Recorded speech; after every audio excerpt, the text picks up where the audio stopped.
जरूर रीड करो, ठीक है। आप रीड अगर कर लोगे तो आपके कोई भी डाउट्स होंगे तो वो बहुत जल्दी क्लियर हो जाएंगे, ठीक है। So about the three orders that day I told you in the feudal society, this was the setup, these were the peasants. This we already have discussed, the socio-economic and political changes that occurred in the Western Europe, and this history is regarding the Western Europe. I told you about how the feudalism was there in the society. Uh, the three groups of the people were those who fight, those who work, and those who pray. Basically, kings, nobles, lords, knights, peasants, and serfs. There are a few definitions which have been discussed by different philosophers, different writers. They say Gerard Cambery, he says from the beginning mankind has divided into three parts among men of prayer, farmers, and men of war. Because men of prayer, they pray for the society, for the well-being of the society, for the goodness of the society, for the welfare of the society. They pray. The farmers are the people, those who feed the society. They are responsible for feeding the society because for the survival it is very essential.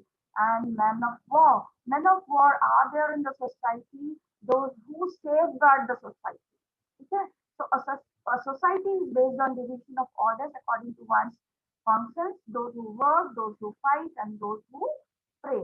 So the whole chapter is dealing with the same thing.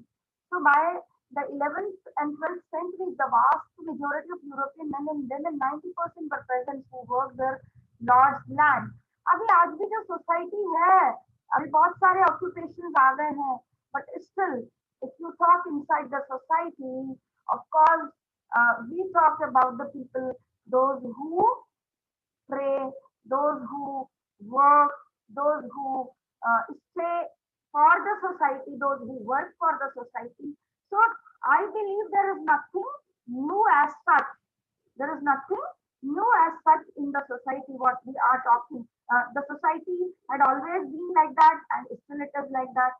Okay, so there is nothing new what we are talking. Not much has been recorded about them. The number of the days devoted to working the Lord's land varies from place to place, but was usually 3 days a week except during the harvest. The serf was tied to the land and his condition was hereditary, but by the 12th century, some serfs could be freed. So urbanization increased productivity of the land, extensive trade, and the development of cash economy. Peasants began to rent land from the lord, and this is the way how the society was changing also. इस तरीके से समाज जो था वो परिवर्तित भी हो रहा था. The introduction I already told you. Now, Gaul, a province of Roman Empire. Gaul means the present day France we are talking about. ठीक है, तो गॉल जो रोमन साम्राज्य का एक महत्वपूर्ण हिस्सा था या प्रांत था, तो वहां पर विस्तृत दो तट रेखाएं थी. वहां पर जो था वो the present day France we are talking about in and from 6th century. यहाँ पर अगर हम बात करें तो 6th century में ही फ्रांस में ईसाई राजा जो थे वो शासन करते थे, जिन्हें हम फ्रैंकिस के नाम से भी जानते थे. ठीक है, the 6th century this region was a kingdom ruled by Frankish or French kings who were Christians, and the France had very strong links with the church. This is the way. हमेशा से आप जब भी देखेंगे राजाओं के जो relations होते थे वो चर्च के साथ में या रिलीजियस हेड्स के साथ में बहुत बहुत अच्छे हुआ करते थे. तो क्योंकि वो वेलफेयर की बात करते थे, सोसाइटी के वेलफेयर की बात करते थे, तो the rulers had always very good relations. Now again your book is talking about the French popes were there, those who in the three orders. The French priests or popes believed in the concept of the people were members of one of the three order depending on their work. काम के आधार पर हिंदुस्तान के अंदर भी जो समाज था वो कार्य के आधार पर बटा हुआ था, ठीक है। जो वर्ण व्यवस्था होती थी वो काम के आधार पर होती थी, वो रंग के आधार पर नहीं होती थी, वो किसी जाति और धर्म के आधार पर नहीं होती थी। जो वर्ण व्यवस्था थी वो काम के आधार पर होती थी, ठीक है। तो काम के आधार पर उन्होंने तीन वर्ग में समाज को बांट के रखा था, the clergy, the nobility and the peasants, of which we were talking about, ठीक है। तो पेजेंट जो काम करते थे, manors varied in from 100 acres to over 1000। जो मैनर्स होते थे वो 1 एकड़ से लेके, जो मैनर मतलब पीस ऑफ लैंड जो होता था वो 1 एकड़ से लेकर के 100 एकड़ तक का भी हो सकता था, और that could include one village, a few villages और नन ऑफ ऑल। ऐसा हो सकता था कि कोई भी नहीं हो और बहुत सारे विलेजेस हो, और इस तरीके से सोसाइटी जो थी वो चलती थी। The demesne was the lord land which was worked by the peasants. और जो लॉर्ड्स होते थे, मोस्टली जमीन जो है वो उन्हीं के पास में होती थी, राजाओं के पास में जमीन होती थी, और फिर उसके बाद जो है वो सेकंड जो वर्ग हुआ करता था उनके पास होती थी। तो uh, the land was actual property of these people, and religion played an important role. Now I am going to talk about the second order, the nobility. In reality a central role in social process, they played a central role। क्यों? क्योंकि जो middle class होता है समाज के अंदर बहुत important role play करता है। किसी भी समाज की आप बात कर लें, चाहे आप रोमन सोसाइटी की बात कर लें, चाहे आप मेडिवल पीरियड की बात कर लें, और चाहे आज की डेट में आप मॉडर्न टाइम्स की बात कर लें। जो मिडिल क्लास होता है, जो मिडिल क्लास होता है, that plays an important role. और आजकल के दौर में अगर हम बात करें तो मिडिल क्लास के नाम पर एक अपर मिडिल क्लास, एक लोअर मिडिल क्लास का जो है वो क्लासिफिकेशन किया जाता है। अपर मिडिल क्लास जो होता है वो थोड़ा ज्यादा उनके पास पैसा होता है, उनके पास ज्यादा सुविधाएं होती हैं, थोड़े अच्छा स्टैंडर्ड ऑफ लिविंग उनका होता है। और जो लोअर मिडिल क्लास होते हैं, they are just earning and leading their life। तो उस समय जो नोबिलिटी थी, in reality a central role in social process, this is because they controlled land. This control was the outcome of a practice called vassalage. इसका नाम जो था वो वेसलेज कहा जाता था, उसको एक प्रैक्टिस थी जिसके द्वारा उसे वेसलेज कहा जाता था, ठीक है। ऐसा भूमि पर उनके नियंत्रण के कारण था, और ये वेसलेज नामक एक प्रथा के विकास के साथ हुआ था, ठीक है। If you see your book, then France के जो शासक लोगों का जुड़ाव था इस प्रथा के साथ बहुत ज्यादा था, और ये प्रथा जर्मनी के जो लोग थे, जिनमें से फ्रांस लोग हुआ करते थे, उनके अंदर ये प्रथा ज्यादा प्रचलित थी, right. So these people believed in the vassalage and they followed the vassalage. और बड़े जो लैंड ओनर्स होते थे या नोबिलिटी के लोग जो होते थे, राजा के जो लोग अंतर्गत आते थे, वो इस वेसलेज का हिस्सा हुआ करते थे। And the big land owners, the nobles were vessels of kings, and peasants were vessels of landowners। So this was the hierarchy, ठीक है। वेसल का तात्पर्य क्या होता था? वेसल का तात्पर्य होता था कि किसी ना किसी के अंतर्गत काम करना, ठीक। जैसे जो नोबल्स थे उनके बॉस कौन होते थे? राजा होते थे। लेकिन आम जनता जो नोबल्स के अंतर्गत काम करती थी वो उनके वेसल्स होते थे, राइट। तो यहाँ पर हम बात करते हैं कि समाज का जो वर्ग था, डिफरेंट डिफरेंट स्टेप्स थे। तो big land owners, the nobles were the vassals of the king and the peasants were the vassals of the land owners. The noble man accepted the king as his senior, मतलब senior मानते थे, and they made a mutual promise. The senior और lord was derived from the word meaning one who provided bread, ठीक है। Lord होते थे, Lord मतलब nobles के लिए उनके लॉर्ड, उनके वेजल जो है वो नोबल्स के लिए उनके लॉर्ड जो है वो किंग्स होते थे, रूलर्स होते थे। और जो जो जो नीचे काम करने वाले लोग होते थे उनके लिए उनके लॉर्ड जो थे वो कौन होते थे? वो नोबल्स होते थे। So this is the way how the hierarchy was working, ठीक है, in the society. So the second order was working in this systematic manner. The noble enjoyed a privileged status. पहले ही मैंने बताया. He was the lord of all the people settled on his land. He owned vast tracts of land which contained his own dwellings, his private fields, and the peasants and the homes and fields of his tenants. So this is the way. ये देखिए आप. The nobility had in reality a central role in social process. I told you. ठीक है. This is the way the noble enjoyed a privileged status. He was the lord of all the people settled in his land, I told you, and his private land was cultivated by peasants, and peasants were working under him. Okay?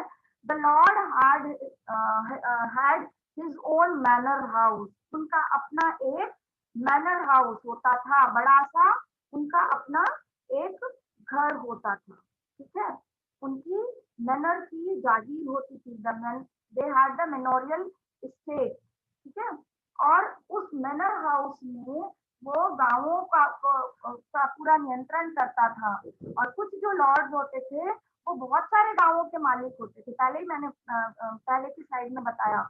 और किसी छोटे manner की जागीर में 12 गांव भी हो सकते थे, 1 डजन गांव भी हो सकते थे, और बड़ी जागीर में 50 से 60 जो है वो फैमिलीज या 50 से 60 गांव भी हो सकते थे. Larger state had 50 to 60 villages also. So almost everything needed for daily life was found on the state. जो कुछ भी चाहिए था, क्योंकि ये जो स्टेट्स होती थी ये सेल्फ सेंटर्ड होती थी और इनके पास में सब कुछ होता था. ठीक है.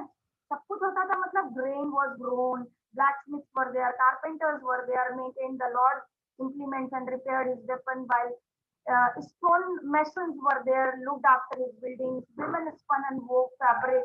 So we can say that they were self dependent. उनको कहीं पे भी जाना नहीं पड़ता था. मोस्टली जो है वो काम जो है उनके वहीं के वहीं हो जाया करते थे. ठीक है. और they were self centred, self sufficient were the these were the people those who were self sufficient. and these उनकी जो स्टेट्स होती थी उन्हें मेमोरियल स्टेट्स के नाम से जाना जाता था. आपके बुक में बिल्कुल क्लियरली दिया हुआ है that they had the manorial state. After attending the class, if you read the book, the things will be very much clear to you. Okay. The next important category was the knights. They were localized people from the 9th century. There were frequent localized wars in Europe. छोटे छोटे Wars हुआ करते थे आपस में. क्यों Wars होते थे? डिफरेंस ऑफ ओपिनियन होती थी. सब अपने आप को ग्रेट समझते थे और इसकी वजह से छोटे छोटे युद्धों में शामिल हुआ करते थे. And this led to the growing importance of the new section of the people, the knight, जो समाज की रक्षा करेंगे. those people were these were the people those who controlled the society, those who maximum times regulated the society, those who knights were the people those who maintained the society, those who kept watch on the society, those who secured the society. और ये जो एक नया जो वर्ग था ये शौकिया तौर पर किसानी भी करते थे और सैनिकों का जैसा काम भी करते थे और इनके पास में एक कुशल नेतृत्व वाली सेना भी होती थी. They were linked to the lords just as the latter were linked to the king. The lord gave the knights a piece of land that was called fief, है ना. फ्यूडलिज्म का फ्यूड और fief. ठीक है. तो feudalism का ही एक part था.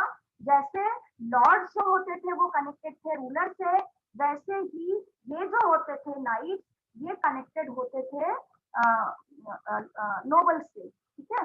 And the five could be inherited. It extended to anything between 1,000 to 2,000 acres of more, including a house for the knight and his family, a church, another establishment to his dependents, besides the watermill and the wine press. ये सारे कुछ उनके पास में हुआ करते थे. And this is the way उनको एक फीस मिलता था. उनका जो फीस होता था, उनका जो लैंड होता था वो हेरिडिटरी होता था, मतलब कि उनका बेटा उनका उत्तराधिकारी बन सकता था, और उनके पास में 1000 से 2000 एकड़ में फैली हुई जादी होती थी, उनके परिवार उसमें रहते थे। ज्यादातर पीस के अंदर जो था वो देवर सेल्फ डिपेंडेंट, उनके पास में फ्यूडल मैनर होते थे कि उनकी अपनी जमीन होती थी जिसको कि बहुत सारे किसान लोग जोतते थे, वो किसान लोग उनके उनके अंडर में ही रहते थे, और बदले में नाइट अपने लॉर्ड्स को क्या देते थे, एक फिक्स्ड इनकम होती थी उनकी, वो उनको देते थे, may be in the form of tax, और युद्ध में उनकी तरफ से लड़ते भी थे। ठीक है, युद्ध में उनकी तरफ से वो लड़ते भी थे, जैसा कि स्लाइड पे मैंने दिया है। In exchange the knights paid his lord a regular fee, promised to fight for him in war, to keep up their skills. Knights spend time each day fencing and practicing tactics with dummies, मतलब कि वो war practice भी किया करते थे। ठीक है, a knight might serve more than one lord, but his foremost loyalty was his own lord। ठीक है, तो इस तरीके से फ्रांस के अंदर इस व्यवस्था से छोटे छोटे यूनिट्स जो थे वो डिवाइड हो गए थे, और प्रशासन में बड़ी मदद मिलती थी। This the way how administration was carried on very systematically. ठीक है, और अपनी सैनिक जो जो कॉम्पिटेंसी थी उसको बनाए रखने के लिए ये रोज कुछ ना कुछ किया करते थे। ऐसा नहीं कि वो बैठे रहते थे, सोते रहते थे, no, they were always busy in doing some exercise, और वो अपनी सेवाएं लॉर्ड को देते थे। लेकिन उनके एक से दो लॉर्ड्स भी हो सकते थे, क्यों, जो लोग उनको जमीन देंगे उस जमीन की वो रक्षा करेंगे, उस पर वो खेती करवाएंगे, और जब कभी भी कोई युद्ध होगा छोटा मोटा, क्योंकि छोटे छोटे स्टेट्स हुआ करते थे और आपस में उनमें कोई मतभेद हो सकता था, तो उनकी लड़ाई भी होती रहती थी। So till 12th of century, we can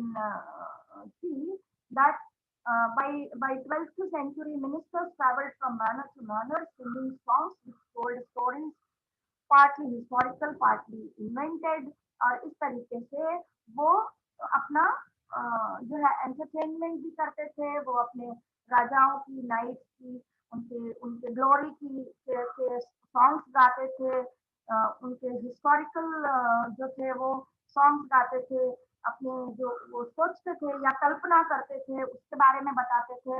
और उस काल में जब बहुत अधिक संख्या में पढ़े लिखे लोग नहीं थे, तब वो क्या करते थे, मैन्युस्क्रिप्ट जो होती थी,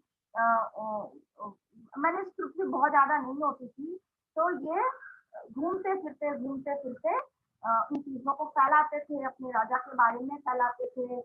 and these travelling bards were very popular. Many manors had a narrow balcony above the large hall where the people of the manor gathered for meals. This was the ministerial gallery from where singers entertained nobles while they feasted. जब वो किसी दावत का आयोजन करते थे तो इस तरीके से अभिजात वर्ग के लोगों को भोजन करते वक्त वो लोग मनोरंजन भी करवाते थे। तो दीज वर डिफरेंट